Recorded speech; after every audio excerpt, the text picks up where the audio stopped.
Hello again. Welcome back. Episode 4. Hugh Croft here. Darren Lewis.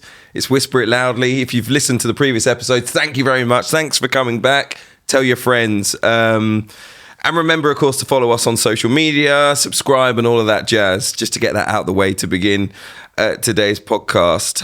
Hello. Hi. How are you doing? I'm just thinking about my body language, actually. I'm kind of facing away from it. I'm going to just turn it towards you. Should I turn towards you? Yeah, let's keep... body language should be a big thing. For those of you that have been watching on YouTube, if I do Jordan Jaron Bright's full spread, I don't think anyone's going to be too happy with that. So I'm going to sit with my legs crossed. That's trademarked. Is it? The full spread, the JJB full spread. Yeah, and I should apologise, actually, because I wasn't here last week due to illness. Jordan is in Wolverhampton shooting something special for Channel 4 News. You're going to see, I'm sure. How are you? I'm all right. What do you mean? Because I wasn't feeling great, but I'm all right. I'm fine. Yeah, it was, bugs going around. I'm sure loads of you have had it. So listen, your public need to know these things because they missed you last week. Yeah, I wish I was here because you guys had a good chat. And I was, one of those where you're like, but what about this? Yeah. You know me, I like to argue with you. And we're going to do it today, me and Darren special. And we're going to start aptly at Old Trafford on Sunday. Manchester United keeping their trophy hopes alive. 4-3 drama, extra time, Amad Diallo. A game that had just about everything. And loads of people calling it, one of the best FA Cup games ever. One of maybe Manchester United and Liverpool's best FA Cup ties ever. Of course, it ends the hope that Liverpool had of winning a quadruple. I know lots of people were discussing Jurgen Klopp's anger after the game and the fact that actually the way that he spoke in glowing terms about the FA Cup, he was kind of most devastated that he wasn't going to end possibly at Wembley with an FA Cup final in his final game in charge of Liverpool. In the end, I think those are by the by, but I am going to ask a very general, very vague question, which is, what did we learn at Old Trafford? And I wanted to start from the Liverpool angle. From the Liverpool angle, with you, yeah. I think we learned that Liverpool had done remarkably well to get as deep into the season on all four fronts, given the number of injuries they had. If you think about this game, it was 18th game since the turn of the year. It was their 5th game in 16 days. So an average of a game every 3 days. And you could see by the end of extra time, they weren't just mentally tired, but they were physically tired. I think we learned that Jota is Liverpool's best striker, not Nunez, and certainly not Gakpo at the moment. He'll get better. He's scored goals in all sorts of competitions so far this season, but I think we saw he didn't really offer that much when he came on late in the game. I think the decision-making for Liverpool, you could tell how tired they were because United had Antony at left-back, Fernandes at centre-half. They were there for the taking, and yet Liverpool kept directing the play towards the other side of the defence instead of attacking that weak spot there. And I think we learned as well, you talk about that interview with Klopp, and we'll talk about it later in the pod, but I think even though he's going, he still hates losing. He still hates not being able to go out with a bang. And yes, they could win a treble, which would be no mean feat. But not to be able to go out with a bang against a United side that were there for the taking, that will hurt him as well. But I think Liverpool, they'll be back. Let me ask you this. Rashford, I think one of the things, because when you asked me ahead of this pod, when you told me that you'd be asking, what did we learn? One of the things we learned that I know you're going to agree with me on is that Marcus Rashford is still a fantastic player. No, listen. Because I do think that, and you feel very strongly against my support listen, for we him. had this, Darren and I, if you didn't know, used to do a show together on TalkSport, and we had the argument many times. And I still feel the same way about Marcus Rashford. I said it years ago, I'll say it again. Manchester United will not be good enough to win the biggest competitions, the Premier League, the Champions League, if one of their best 11 players is Marcus Rashford. Now, maybe if they have a team like Man City and they throw in Marcus Rashford, they could do it. But in terms of where they are right now, Rashford is one of their key players. And even if they develop the squad, if he remains one of their best front three players, then I don't think they're going to win the biggest trophies. I don't think he has the all-round game to be in one of the front threes of one of the best teams in football. I just don't. And actually, if you want to talk about Rashford, what we learned is it takes the whole world of football to be criticising you for you to pull your finger out. That's what we've learned over the last couple of games. You got to go and do an interview with the coach's voice where you're telling people to stop criticising your commitment to the football club before you actually start running around. He scored a couple of goals. That's great.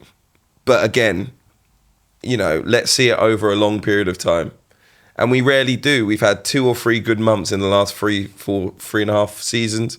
So I don't change my mind based on 90 minutes. And actually, this is something that I think we do need to discuss about the outcome of the weekend. Because you asking me about Rashford is the same thing that's happened with the reaction to the game about Manchester United, generally about Erik ten Hag, about some of the players. Ahmad needs to start every game now because he scored a winner off the bench late on, or Anthony needs to, he's shown us that this could be something that kickstarts his career at Manchester United. So many different subplots. Oh, Bruno Fernandes went to centre-back and he was on one leg and he proved that he is truly Manchester United captain material. So many people have leapt to conclusions because Manchester United won a game against Liverpool at home in the FA Cup about who they are, about what the future might hold. Last weekend, they beat Everton 2-0 and they were getting slammed, panned, over 20 shots conceded. If Everton could have finished, they would have got a result. The week before that, they got played off the park by Manchester City. So why are you asking me about Marcus Rashford? Because I know he scored a goal. Yeah, absolutely. And not only because he scored a goal, but because when he's been at his lowest point so far this season, he's managed to stand up and be counted. In the week of the Dublin story, he scored a goal against Wolves when everyone expected him to stick the Belfast story, forgive me. He scored a goal against Wolves when everyone expected him to stink the place out. And I just think that he is a good player suffering under a manager that doesn't really have the man management ability of other more celebrated managers. And I think if he were working on under somebody who did have that man management ability, right, a Klopp, a Pep, and a Postecoglou, somebody who's able to put an arm around his shoulder and actually help him through difficult moments, you'd see how good a player is. And of all the things you mentioned earlier, and I would even say, I look at Bruno Fernandes and he's an infuriating player because there is a really good player there, but he spends far too much time waving his arms, arguing with referees, when he should be focusing on what he does best. He can score goals, he can drive the play, can link the play. He's a wonderful footballer, but there is so much to his game not to like. And I don't buy into this idea that because he had a good game at the weekend, suddenly he's captain material. I still don't think he is. I've been very consistent, even in the low moments, as you know, with Rashford, that there was a fantastic player there. But the upheaval and the chaos at Manchester United, he is a victim of all of that. I think under a consistent manager and a good team with a stable defence, you will see a Rashford playing off the left because that's his favoured position, who will be the player that you don't think he can be. I still think that there is time enough for him to prove that. 2 or 3 games ago, whatever it was, 4 games ago, we were talking about him just not running. So you were talking about him. No. I mean, the world of football, we're looking at Marcus Rashford like this guy doesn't want to be there. He's not enjoying his football. He can't be bothered to track back. He doesn't sprint. He doesn't pass. So again, to call him a victim, it's making excuses for him. Listen, Hugh, there are lots of players. He hasn't done the basics. We can have an argument about whether he's an elite player who's going to win big trophies. About elite. I'm just saying too many times, he's a good player. But too many times he hasn't done the basics. So I'm not going to blame his coach. I'm not going to blame the culture at the football club for the fact that you haven't run. I'm not going to do that because that's making excuses for him. Let me ask you this. There are a number of players, good players, who have gone to Manchester United and not been able to replicate the form they'd shown at their previous clubs. That, to me, there are too many of them. That says to me there are too many players that you could say this about for it to be an individual player problem. Okay, sometimes if you have good leadership, the individuals, wherever you work, whether it's football, whether you work in an office, whether you work in a circus. You know, if you've got good leadership, that's probably not a good example. Don't try that at home. No. I mean, no one wants to fall off a trapeze, do they? Exactly. You need good direction to make sure that coordination's there. I get where you're coming from. Yeah. But the fact is that if you've got good leadership, if you've got a reason to want to come in to work every day, then you are going to produce your best. And you know the best example I could think You're about making this? Excuses for him, Darren. No, I'm not. Why I'm just doesn't he giving want you to come context. into work every day? He plays for Manchester I'll give United. an example. He's a Manchester United fan. He gets paid over £300,000 a week. And you're telling me if he wanted to come into work every day, he'd be a better player. Let me give an If he example. doesn't want to come into work every day, that's on him. Let me give an example. I did a column with Andros Townsend for the Daily Mirror during the Euros when they were here in England. And he was telling me about the last days of the regime playing for England before Gareth Southgate came in. And he said people didn't want to accept their call-ups for England because the culture there just was so devoid of fun, unity, team spirit. He said people would come down, have their meals, go back up to their rooms whenever they went away with England. Cool, nobody wanted to join up together. You're making excuses for him. No, I'm giving you context. This is meant to be a conversation about Marcus Rashford. I know, but you're asking me what I've learned, and weekend. Rashford is one of those things. And what I'm trying to tell you is you can have a collection of really good players, but if the culture within that group is not cohesive, unified, then players don't produce their best. And that's what we saw from England before Gareth Southgate came along and brought everyone together and had them singing from the same hymn sheet and had them producing their best, got them to semi-finals, finals, and now we have the expectation that they can go to Germany and win. Okay, but again, we're making excuses. We are making excuses because, you know, whatever you want to say about the culture at Manchester United, Marcus Rashford went into that football club and said, I want to extend my time here and I want you to pay me more money to be here. So if he was having that bad a time, him and his agent could have sat down and said, this isn't the best place for you and your career. As much as you started here, and we've seen other players who've started at a football club, who love that football club, who've come out of the academy, gone on to be captain, but the best place for them, for their career, was not at that football club and they made the decision to leave. So if Marcus Rashford is in some way above Manchester United or feels like it's not the right environment for him or doesn't like the culture, then tell your agent not to come in asking for improved terms and a 5-year deal. Because for me, you're just making excuses for him. Again, this isn't meant to be about Marcus Rashford. This is about what we learned at the weekend. I wanted to talk about Kobe Mainoo because I thought we learned that he is going to be an exceptional talent for England in the future. I can't remember who wrote the article this week. It might have been Daniel Taylor, but just around England missing a player in midfield, the controlling midfielder. And as soon as I saw the headline, I thought, this is what they mean. A Luka Modric, an Andrea Pirlo, Toni Kroos, a player at possession-based central midfielder who can kind of dictate the tempo of the game. We've got Declan Rice, who is emerging in that regard. We are missing that player. I think everyone knows if we had a Frankie de Jong or whatever over the last few years, it would have hugely helped England's control of games under pressure against the best teams, because you watch the way Italy turned the screw on England at Wembley with Jorginho and Marco Verratti in their midfield. England really struggled for a period of that game. We were the ones having to look for solutions, even though we'd gone up after 3 minutes in front of our own fans at Wembley Stadium in the Euros final. But even when we've played the likes of Croatia in tournaments, for example, you think of that semi-final in 2018, Brozovic, Rakitic, Modric, we found it difficult based on that part of the pitch. We have exceptional midfield players now, but they have certain characteristics that still don't necessarily fit that mould of player. But when you see Kobe Mainoo, and of course he's a young player with a lot to learn, no one's calling him this player right now, but certainly has the potential to fill that gap for England. And I just think, Mainoo in 3 or 4 years' time, Bellingham, an even more mature Declan Rice will probably be at his peak next World Cup. Yeah, we argue about it a lot, but we're in total agreement about that. You know what also struck me about not calling up for this... Kobe Mainoo didn't get a call up for this England squad against Belgium and Brazil. No. Is that what you're talking about? Yeah, and not calling him up, I just feel as though Gareth Southgate's missed a trick.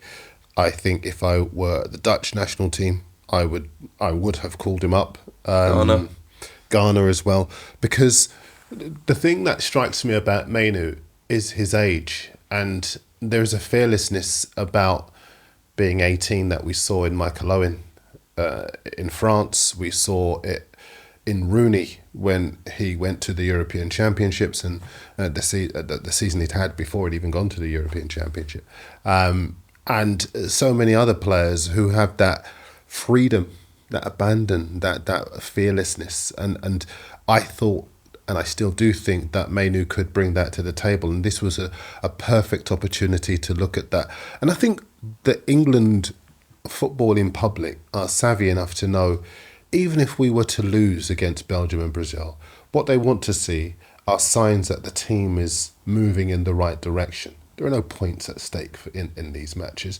What is at stake in these matches is the optimism going into... And the confidence of the side. And the confidence of the side going into the European Championship. And, Mainoo has enough respect from the other players in the England setup to be able to slot in there and do well. And there are so many players who are at the peak of their powers. Well, probably the peak is to come, but who are playing exceptionally well at the moment.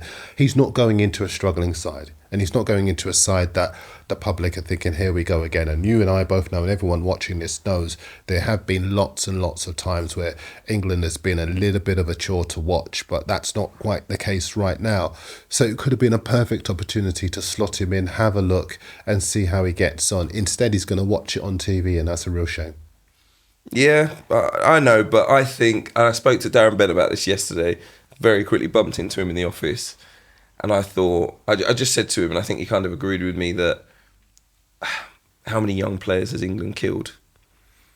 And that the comfort and the room to grow that you get at your club before England, the high pressure, the failure, and a lot of England players have spoken about what it does to your career when you travel around to games. If you're part of an England squad that doesn't do well and you go over to take a throw on, it's no longer about you being a Sunderland player or an Aston Villa player or whatever. Suddenly it's you let the country down, you did this, when it comes to your England career. So it can add a lot of pressure. But I had said, I was in the office as well, and I would have said to Benty, and we didn't get talking about this, but I would have said to him, I think when he played, the atmosphere around England was very different to now, because there is a real acceptance that this is a good side full of terrific players.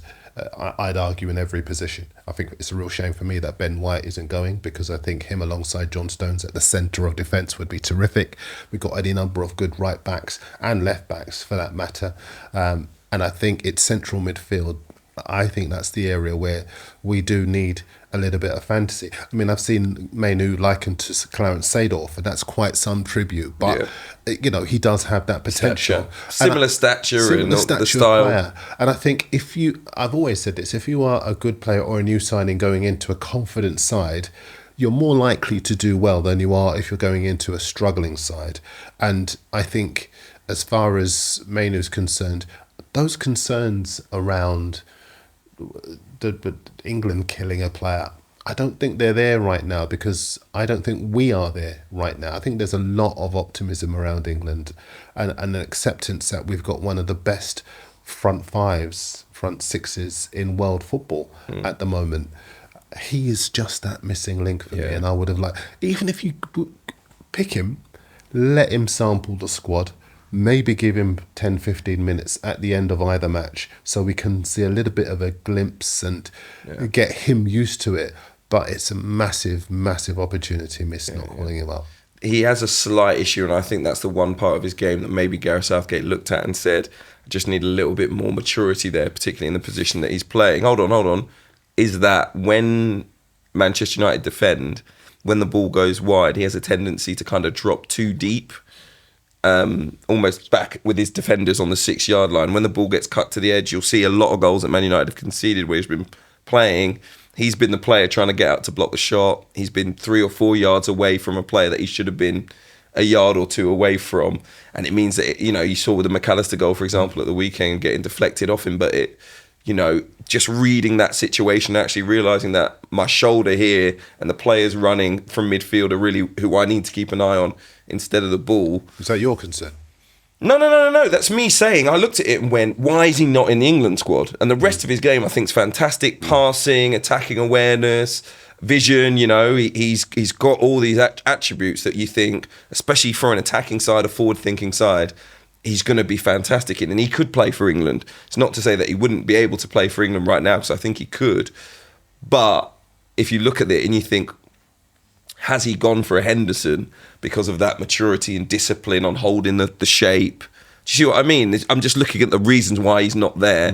And I think, and by the way, we're talking about a 10% margin in his game, that and he will sort it out. It's not even if he sorts it out, because the more you play, the more you get used to it, the more the analysts talk to you, the more you realise what the scenario is. He's going to be absolutely fine. Think about the good players in other clubs who are being guided through matches. I think about Quansah at Liverpool being guided through games by Virgil van Dijk alongside him. I think about Rice and the guidance he could give to Mainoo in midfield for England. I think about the other players who could help him in terms of adapting to that environment, like Jude Bellingham, like Bukayo Saka, like Phil Foden. All of those players that are just a little bit older than him, but not that old that there is a detachment between him and them.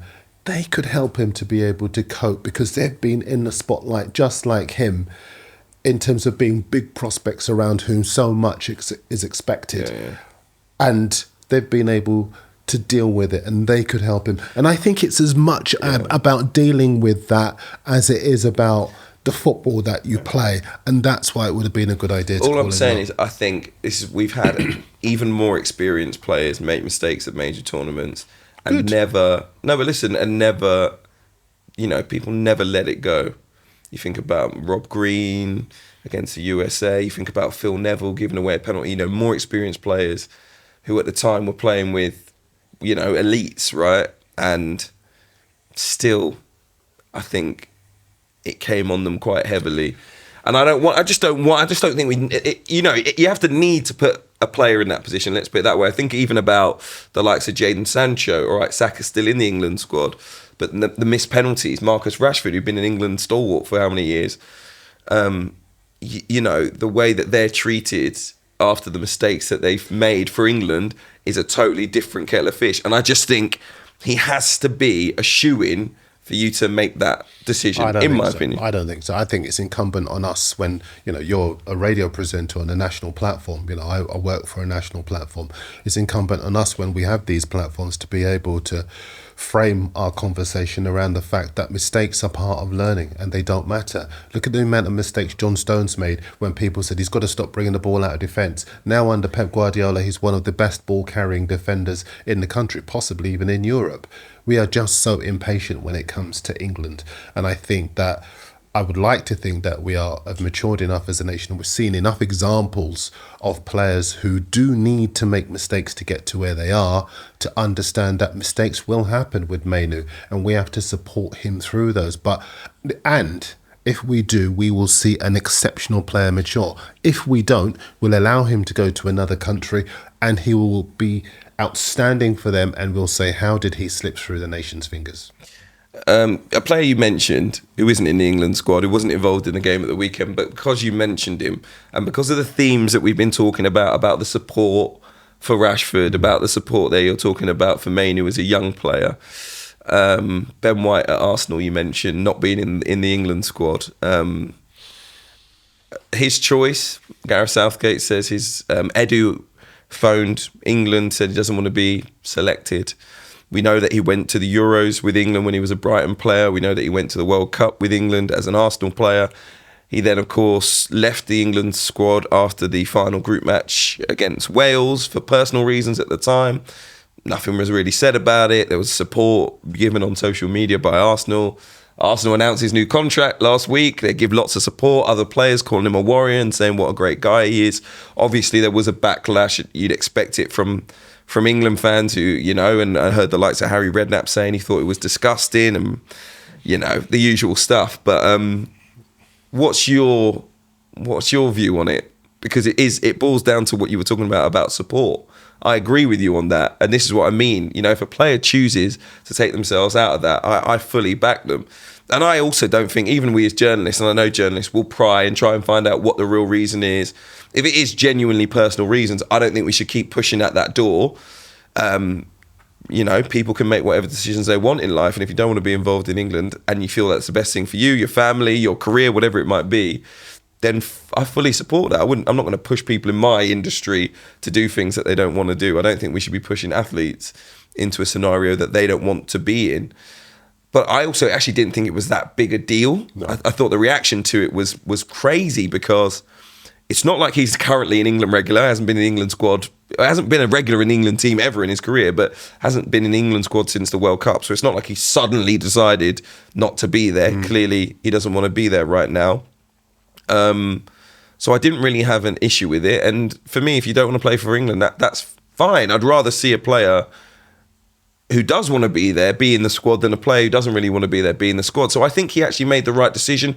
I know some people were saying he should tell us his reasons why, but I don't think so. And I know, again, when there's a vacuum, we will fill it. And people were saying, clearly Southgate doesn't like him, or clearly he doesn't like Southgate, or clearly there's been a bust up with Steve Holland. Gareth Southgate had to say that that wasn't the case. Look, whatever the reason is, I just think move on. Let the guy enjoy his time at Arsenal, which he clearly is, and let him. I'm sure they're going to win stuff with him in the team very, very soon. So there's a feeling that he'll always be remembered for that. I don't agree. I think if Arsenal, particularly if Arsenal go on to win silverware, he'll be remembered for that. I think as far as England is concerned, Paul Scholes said they didn't want to be considered for England anymore, and we remember him as being one of the best midfielders in the country for Manchester United. I don't think we remember him for not wanting to play for England, particularly given that England wanted to play him on the left of midfield where he didn't want to play. I think as far as Ben White is concerned, he is not an idiot. He knows that if Kieran Trippier, Trent Alexander-Arnold or Kyle Walker are fit, he is not going to be anywhere near it. And he's centre-back. Well, he would be terrific at centre-back, and that personally is where I would see him alongside John Stones. I think both of them have got a fantastic combination of awareness, vision, mobility, and leadership, really. And for me, I would take him over Harry Maguire all day long. I think you're right. We are in a different era now, and I respect everyone's opinion, but I think playing for England is not national service. You could say it's sporting national service, but it's sport. It is sport. And I think we are in a completely different era of empowerment now. And yes, the traditionalists will turn around and say, it's terrible, it's disgusting, it's appalling. But we live in a very different world where it was the end of the world if you rejected a call-up now. We see players all the time preferring to focus on it on their club sides rather than go away with England, travel, room, this train, and then have a minute or two at the end. And very often they turn around. I remember going to a dinner with one particular player, and I asked him why he decided he didn't want to play, and he said exactly that. It was a lot to go through for a minute or two at the end of the game. And before you say anything, I do understand that whole idea of it's your country and you should be honoured just to get a minute. You should be honoured to pull on the shirt. I get that.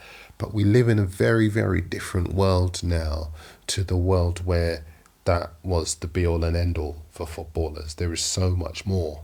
That and that's even before we get to the well-being of individual players. Again, if he feels going away with England, and it does appear that there is an issue there, if he feels that that isn't good for him mentally, then I think he's got every right to be able to say, thank you very much, I don't think I will. And England have got every right to say, thank you very much, we'll look elsewhere. And I think it'll be a big shame for both parties, given that when Ben White was first called up, I remember him doing an interview for TV and saying that he'd called one of his relatives and he was crying down the phone. So clearly it means a lot to him. And if it does mean that much, then it says to me he's not walking away from England on a whim. There is a specific reason why he doesn't want to be considered. And I let's just say I was very fascinated by what Gareth Southgate said about it not being, because I can't really see many other reasons why. He just doesn't like being part of the setup, basically. Yeah. England playing Brazil on Saturday, Belgium next Tuesday. We didn't plan to talk about this, but while we're here, it's for me. There will be probably at least one, maybe two warm-up games before we get to the actual Euros. We all know what the warm-up games are. When the Euro starts so soon after the end of the season, those warm-up games will be what can we get in the legs for a few players. Who's feeling their way back into things, because we know there'll be injuries between here and the end of the season. Bit of rotation as well, so everyone gets a run out. A couple of things off the training ground. And then we're into the tournament. So these are the two key games. It's not a coincidence that we're playing very decent opposition in the shape of Brazil and Belgium here. So what are you hoping to learn from England in these two matches? See, I'm probably in a minority when I say this, but when we go into friendlies, I don't care if we win. I just want to see some signs of progression, because winning matters when you're at the main event. These friendlies are to experiment, to have a look at players we haven't seen. Actually, no. Yeah, absolutely. Not these friendlies. Why? These friendlies are for England to show us what they can do against the better sides. Brazil are going to a Copa America. They're expected to win. Belgium this is their last chance, really, with this current crop of players to try and win a tournament. And for me, I think these are the two games where you go, these are my best sides. This is what I would be playing if we were taking on Belgium in a quarterfinal. This is what I would play if we were taking on Brazil in a final.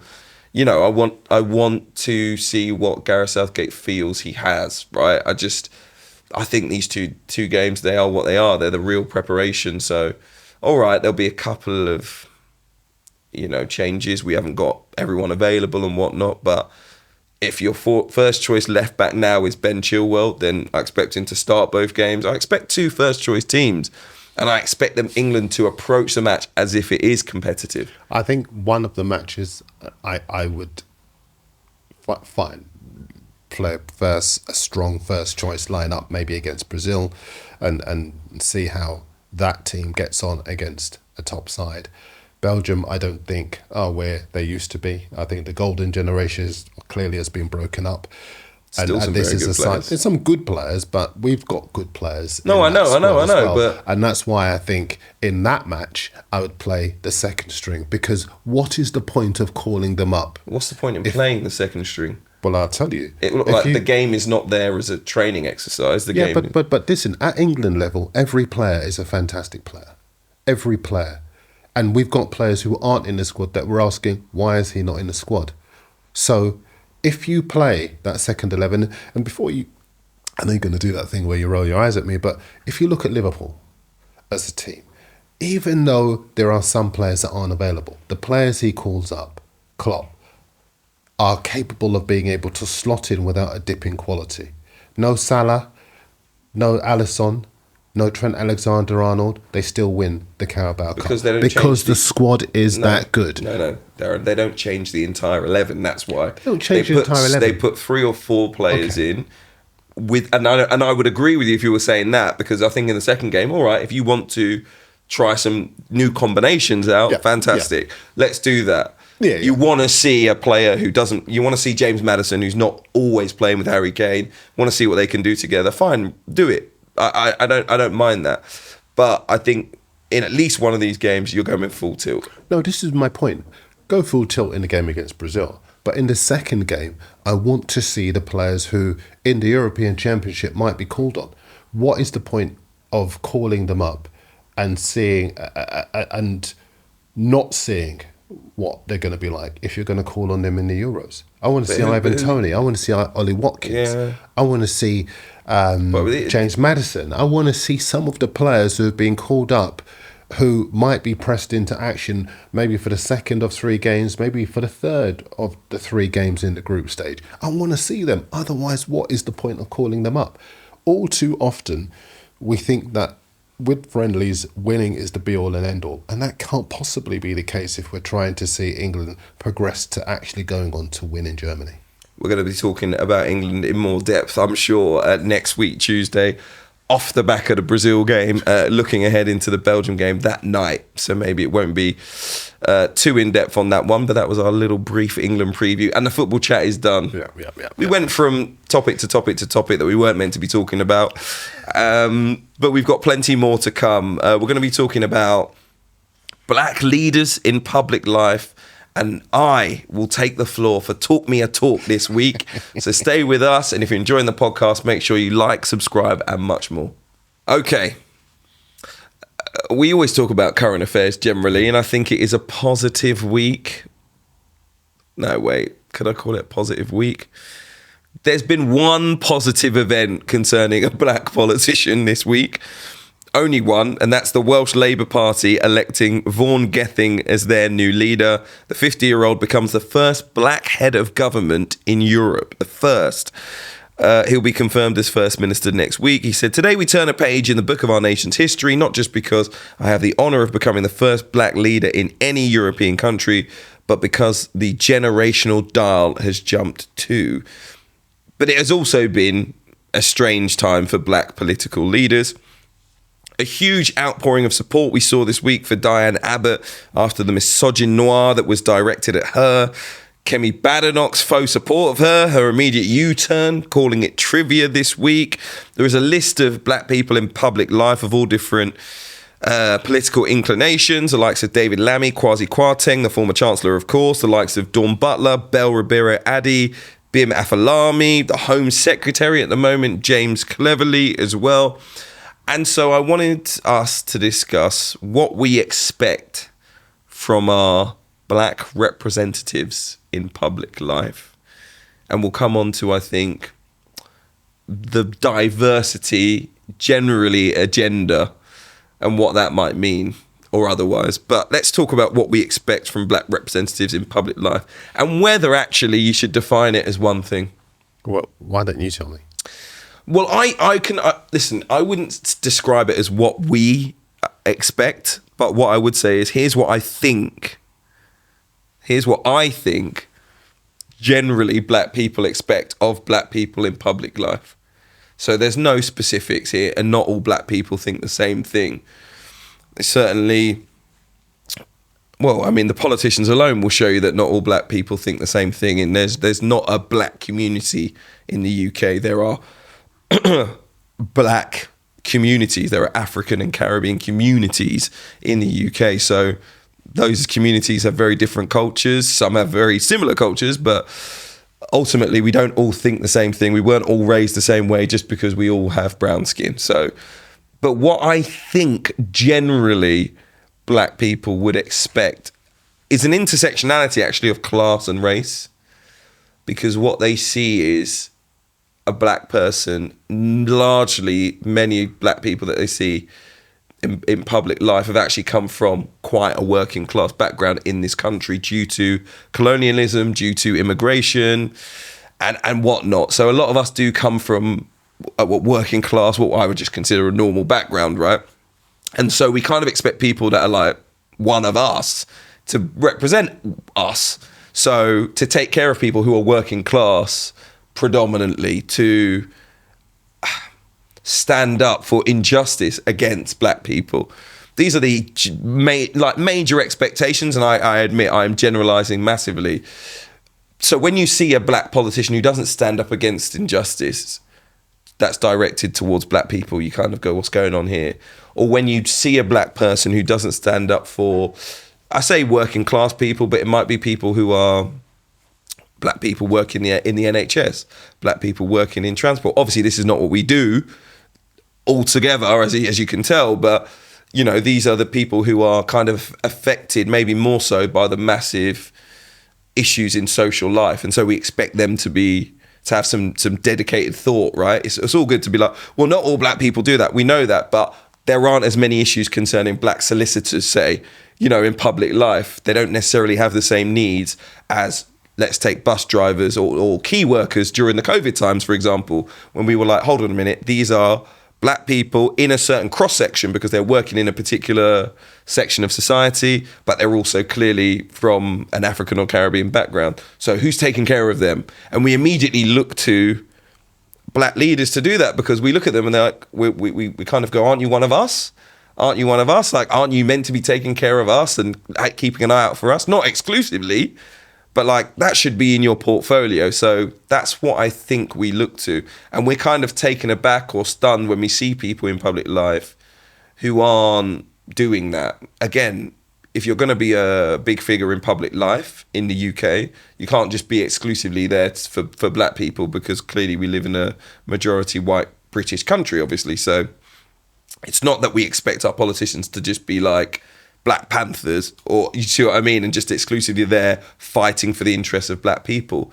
But when something does affect black people strongly, we expect them to fight our corner. And again, that might be everything that I've just said out the window. That might be a naive expectation.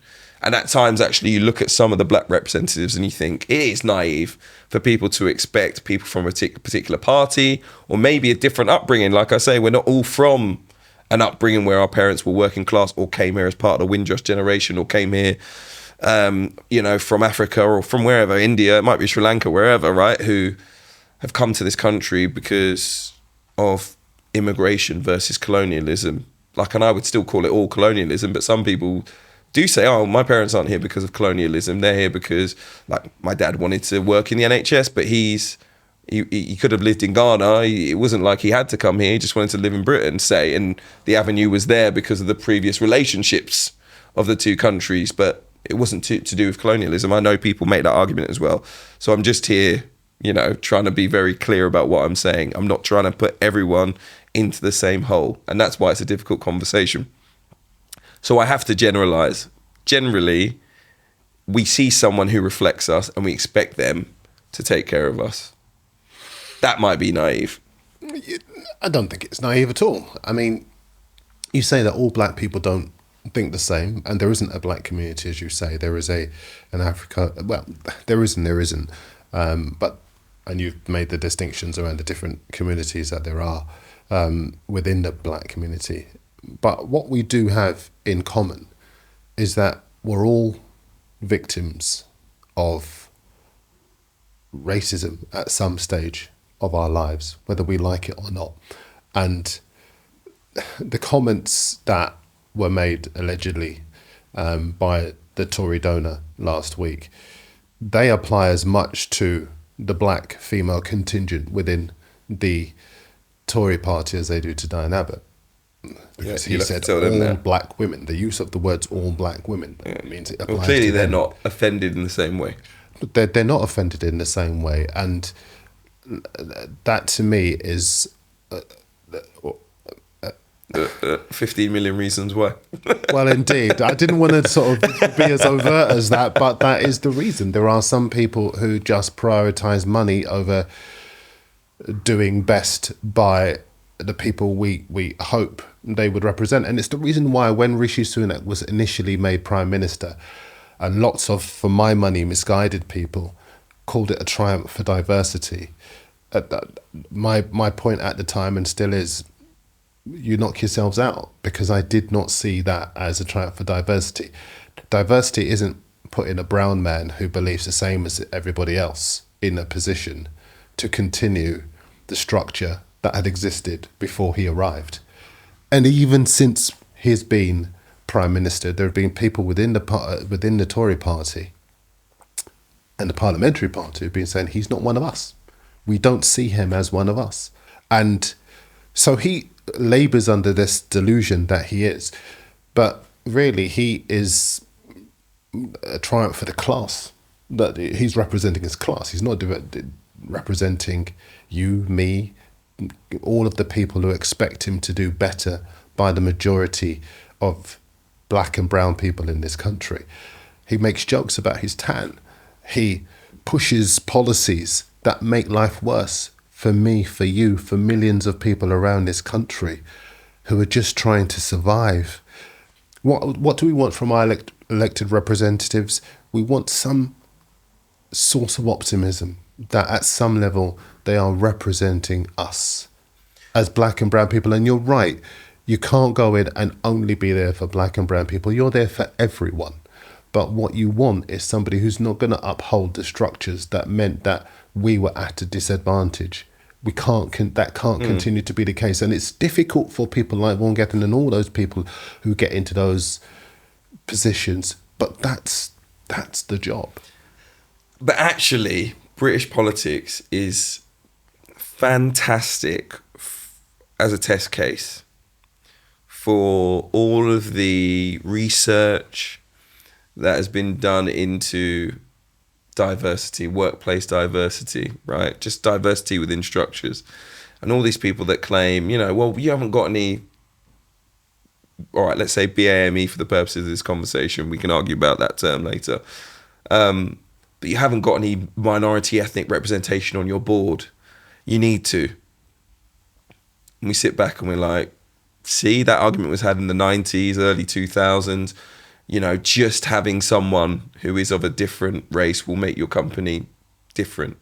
Now we know it doesn't. We know that just having someone whose skin is a different color, it doesn't change things, because those people go into the same structure, and the thing that will make them successful is actually the same thing that makes the white or Asian people within that structure successful. There is a culture. You spoke about culture when it comes to football, but there's a culture in different organizations. We've worked in multiple organizations, and we always think, certain people get to the top for X or Y reason, but ultimately it is the best performers within the certain set of parameters that culture gives them usually succeed. And sometimes that's playing golf with the boss at the weekend, and sometimes that's people who will work for free 7 days a week and put extra hours. You see what I mean? There are different cultures that have different elements to them, and the people that succeed within those structures, ultimately, whether they're black or white, probably have to do what the organization is asking them to do. That's just it. They've set the rules out. And politics shows us this. Rishi Sunak essentially said the right things all the way along to help his career. And there are others in the Tory party that do the same. There are others in the Labour Party, the other parties in politics who do the same, right? It is all about positioning yourself within your party structure so that you can move higher and higher and higher up the structure. And the question that some people might say is, well, hold on a minute, diversity in a way is good, because what you want to do is you want to get to the big table, you want to get to the boardroom, and then finally you can get your chance to change the structures. That means that people coming behind you can change the world. But ultimately what we see is that just doesn't happen. People are either institutionalized, and when they get there, they're just a brown version of the white versions that were there before them.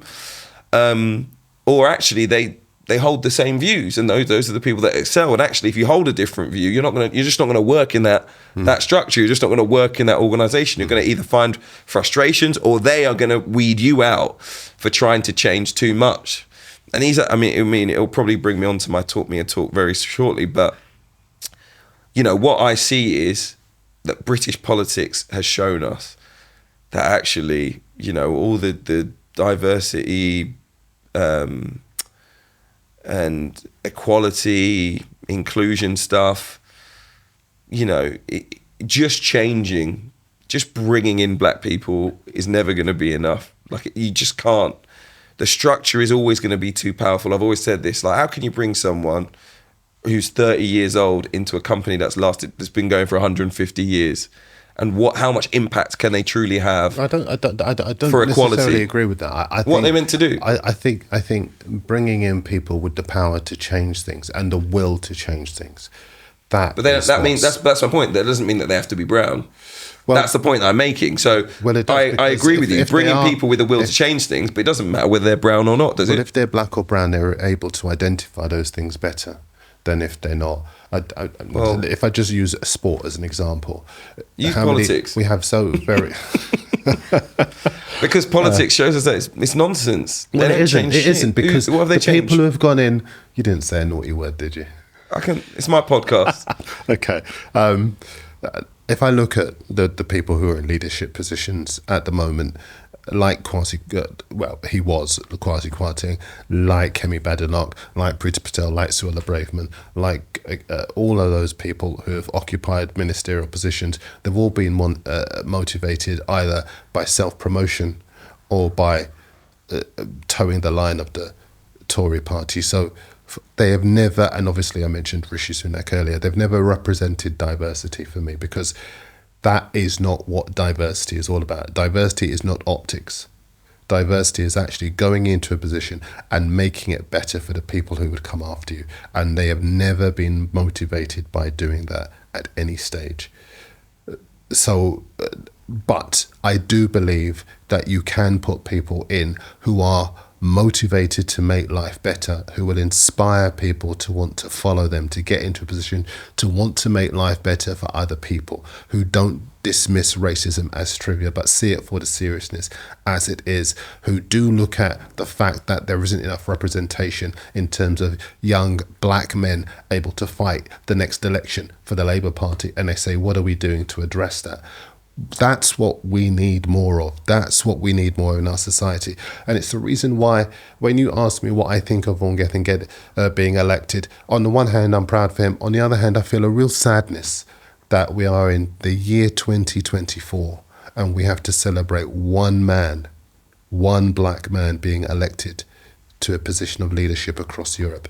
And it's a microcosm of the problem we see in hundreds and hundreds and thousands of companies where one man has that burden, and it's not a fair burden on him. And everyone will look at what he does and how he does it, and it will be difficult for him. But I'm not going to sit here and say, oh my goodness, what a triumph for diversity. It still shows us that we have as a society on the larger scale a long, long way to go before we are anywhere near where we should be. And I think just one last point on this. I think if the past 2 weeks have shown us anything, it's that the indifference towards Diane Abbott and the reprehensible things that were said about her, in contrast to had it been somebody else, somebody of a different demographic, I think it's particularly instructive in terms of the battle people face. Okay. It brings me on to my final point. Talk me a talk this week. I get the floor, first time, about award ceremonies. You know I've got a bugbear about this. Darren doesn't know what we're going to talk about. It is about award ceremonies, and it is about black people. For me, I don't know why they care, but they shouldn't be involved in. They shouldn't even gravitate towards the biggest award ceremonies in the Western world. I in my heart of hearts, this is my outlook on awards for me personally. Any awards that has, over the history of that event, largely ignored the efforts of black people is not an award ceremony for us. So why would I care about winning that award? Why would I even want that award, to be perfectly honest? I don't know. But the reason that I was triggered was, I don't know if you saw Jay-Z at the Grammys, picking up, I think it was like a Lifetime Achievement Award. He had a couple of things to say. One was about the treatment of their hip hop Grammy Awards over history, putting them during breaks.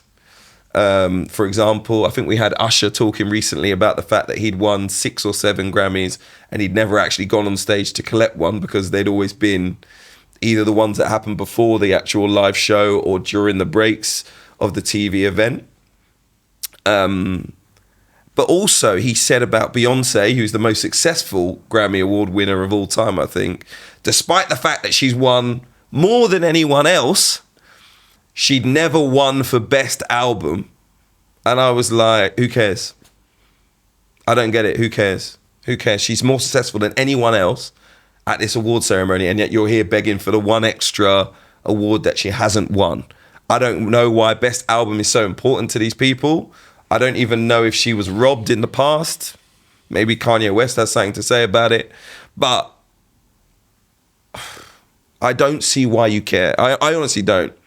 Oscars, since 1929, only 23 black actors have won an Academy Award. No black person's ever won Best Director. Steve McQueen did win for Best Picture for 12 years.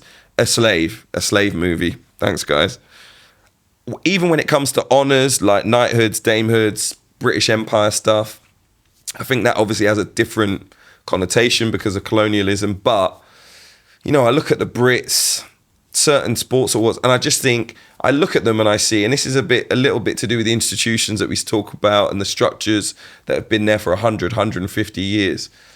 You know, if this is an organisation that has largely ignored the efforts of artists in your mould historically, why do you care about winning that award? I never get that. I just don't get it. For me, black people should have, and they have done it largely in the United States due to the fact there is a large number of black Americans, but they have made their own award ceremonies that focus on the efforts of black people. And I know that people would call it segregation and blah, blah, blah, blah, blah. For me, we should have done that in the UK or Europe as a whole, if you like, across the board. Because it's not me saying that these people still ignore the efforts of black people, but historically they have. It's evident. So why do you want an Oscar? Why do you want validation from the group of people that actually said to the people that came before you, we're just going to ignore these people? Not like we're going to take them into consideration and then they just haven't won. They've just been ignored on the basis of their skin color. It's the definition of overt racism. If you knew some individual had done that, would you want to be friends with them? Why do you want to win an Oscar? Why do you want to win a Grammy? So that you can get validation from these people, or even the magazines. And I know Edward Enninful's made a big impact, but I see people gravitating towards recently Vogue, and this black person's on it. These people don't care about you. That's why we had to make our own magazines. That's why we had to make our own TV stations. And I get it. They haven't got the same level of impact socially as these awards. I get it. And that's because of where we're living. We're in the Western world. We're in a majority white population. The Oscars, the Grammys, they're going to have more of a pull to the mainstream. But we shouldn't care about being awarded stuff by the mainstream. We shouldn't. We just shouldn't. For Jay-Z to stand up there, especially when he's picking up a lifetime achievement, and to care about that, I actually thought it was weak. I really thought it was weak, man, because you're Jay-Z. Your wife is Beyonce. You should be up there saying, thank God we started our own awards. Thank God we have the financial clout and the power so that we don't have to worry about winning best album at the Grammys. Why do you care about winning? You should have started your own thing by now that actually is more mainstream, that includes all of the black voices, that includes all of the Native American voices, that includes all of the international voices.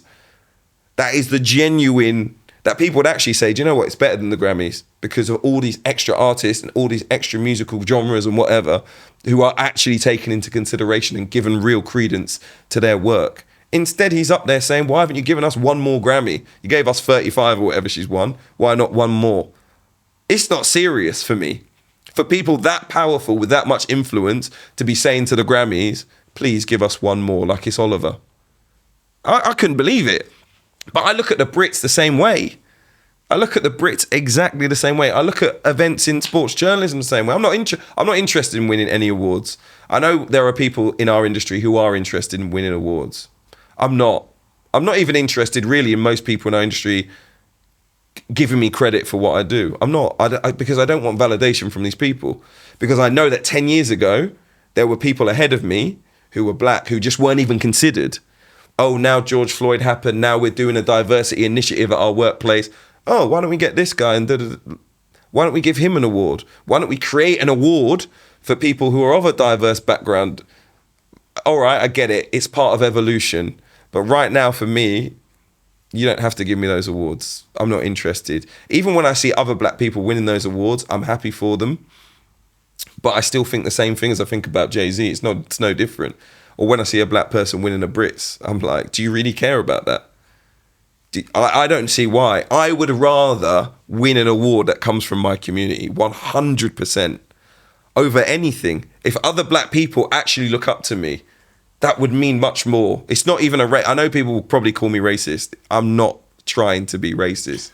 It's because of the awards that currently stand are the awards that said, listen, newspapers, TV stations, your face didn't fit, or your name didn't fit even on the black and white ink pages of the newspaper. So, do you think I want an award from these people? Why would you want an award from these people if you're black? Because when you're on your deathbed, those awards are not going to line up. They're not going to waddle into the room. Oscar number 1, number 2 came to say goodbye. Who cares? The money's not going to be there either. I just think that truly recognition comes from your community, comes from your friends and family. It must mean more for your children to look up to you and say you're a good dad than for you to get an SJ as Journalist of the Year. So I just don't see it through the same lens. I think a lot of the organisations that run awards are mindful of the fact that they have been nowhere near representative of the people who do hard work throughout the course of any given year, season, period of time.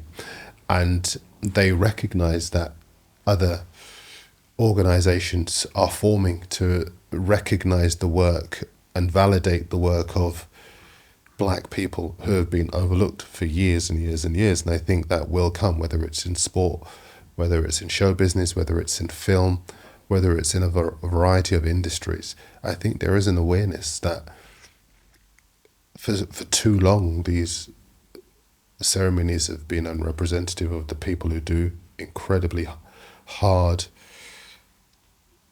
creative, talented work, but just don't get anywhere near it. And it will be instructive to see if the landscape does change over the next year or so, because I think time is running out as more and more organisations pop up. And obviously, when I was younger, the Mobos sprung up precisely because there were so many talented black people who were making music and were being totally overlooked. And now it's an established part of the calendar. The Blacklist event, hosted and created by friends of ours, Leon Mann and Rodney Hines, was created because there had been so many capable practitioners within sport who had been overlooked. And I think other events are going to spring up the more people feel that they're being sidelined despite the work that they're doing, and despite the content that they're creating, they are still being sidelined in favour of the mainstream. So I think this is going to be a very instructive period in relation to what you've been saying. Did I win? Not about winning. Next Monday, is that right? Sports Journalism Association Awards. That is. I will be sitting on the president's table. I've got an invite from the president of the SJA, guys. Darren's asked me to sit with him on the table. So there you go. Absolutely right. A couple of nominations, but yeah. Look, for me again, if we win, it's just I'm happy for the people that I worked with. Can I give you a quick? This is what it is. Can I give you a quick last subject? Have I got time for one quick? What? We've overrun, man. That was the end. Okay. We're trying to keep it as short and condensed as we can, but even with two of us, it runs over. So there you go. Thank you for listening. This is episode 4 of Whisper It Loudly. If you enjoyed it, make sure you hit subscribe. Go to YouTube, subscribe there. You can watch it as well as listen. Spotify, Apple, wherever you're listening to this now. And tell your friends, all right? We're trying to bring people on the journey with us. And we'll see you same time next week. Thanks a lot. Take care.